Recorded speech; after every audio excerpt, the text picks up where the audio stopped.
Good evening. It's Thursday, August 8, 2019 here in Cebu City. I'm Sherry Ann Lim, and here's all you need to know in NewsBits tonight.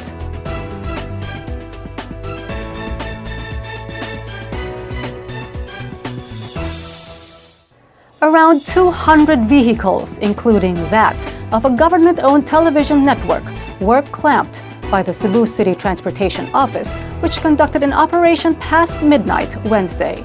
Here's Jera Librea for the details.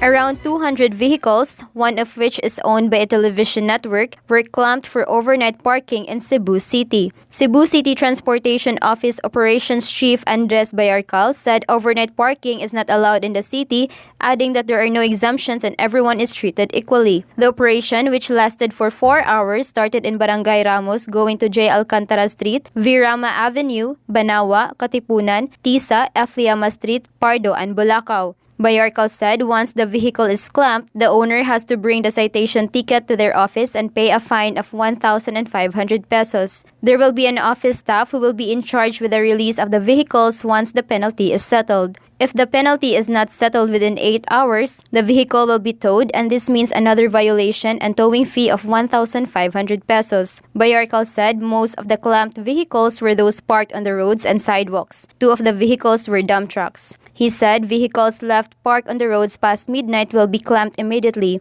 The CCTO will only make a public address if the operation is scheduled in a daytime. The CCTO chief advised vehicle owners to consider the risk of leaving their properties on the roads and sidewalks. The operations are in line with the directive of President Rodrigo Duterte through the Department of the Interior and Local Government to clear all public roads of obstructions. Jera Librea, NewsBits Tonight. 3 men carted away 100,000 pesos from a gasoline station in Minglanilla town early this morning. The robbers also took the CCTV's memory card as well as the security guard's service firearm. Here's Chari Coronel for the details. A gasoline station in Sitio Puntod, Barangay Kalahuan in Minglanilla, Cebu was robbed by 3 unidentified men past 1 a.m. Thursday. Based on initial police report, security guard Robert de la Cruz told police that 3 men on board a motorcycle arrived at the gasoline station. De la Cruz said he told the 3 men that the station was already closed. He said the 2 back riders suddenly pulled their guns and aimed at him, adding that he was disarmed and assaulted before his hands were tied. The robbers tried to ransack the cashier area, but it was empty, so they went to the convenience store and stole 100,000 pesos in cash. The memory card of the store's security camera was also stolen. Police Master Sergeant Junil Ater of Minglanilla Police Station said part of their investigation is to find out whether there was an inside job involved. Chari Coronel, NewsBits Tonight. More stories in NewsBits Tonight after this short break.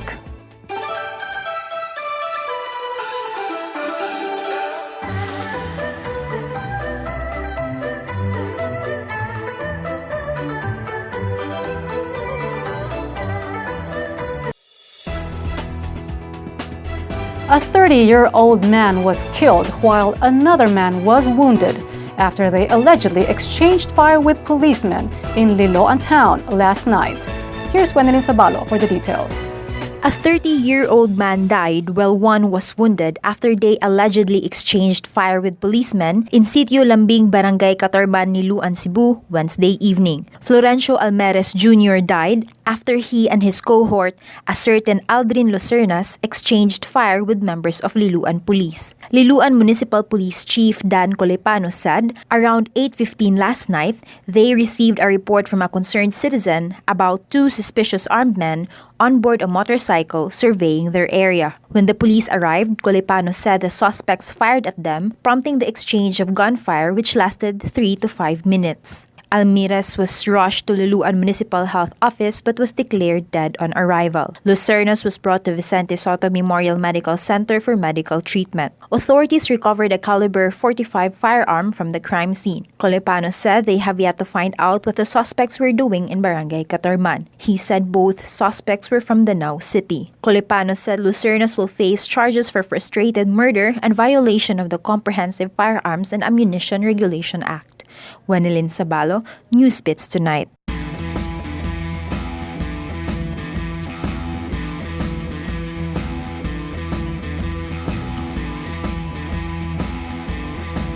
Here's the latest in sports with Kenneth Torres. The San Miguel Beermen defeated Tok and Tex Katropa in a thrilling double overtime, 127-125, in Game 2 of the PBA 2019 Commissioner's Cup Wednesday night, tying the best-of-7 series into one game apiece. In the first overtime, Katropa was leading 114-112 with 20 seconds left to play and was looking at taking a 2-0 series advantage. But the ejection of its import Terrence Jones following his second technical foul and the missed 4 straight free throws of Brian Heruela and Troy Rosario kept the Beermen alive. Alex Cabagnot then scored a crucial layup, allowing the Beermen to force a second extra period. In the second overtime, Junmar Fajardo put the Beermen into the lead after sinking free throws, putting the Katropa behind 124-122 with 15 seconds left to play. Chris McCullough led the Beermen with 32 points, 22 rebounds, 7 assists, and 2 steals, while Terrence Romeo contributed 29 points, 4 assists, and 2 rebounds. Troy Rosario led the Katropa with 34 points, while Jones added 28 points and Jason Castro contributed 27 points. The Game 3 of the finals between Beermen and Katropa will be played tomorrow at 7 in the evening. Kenneth Torres, NewsBits Tonight.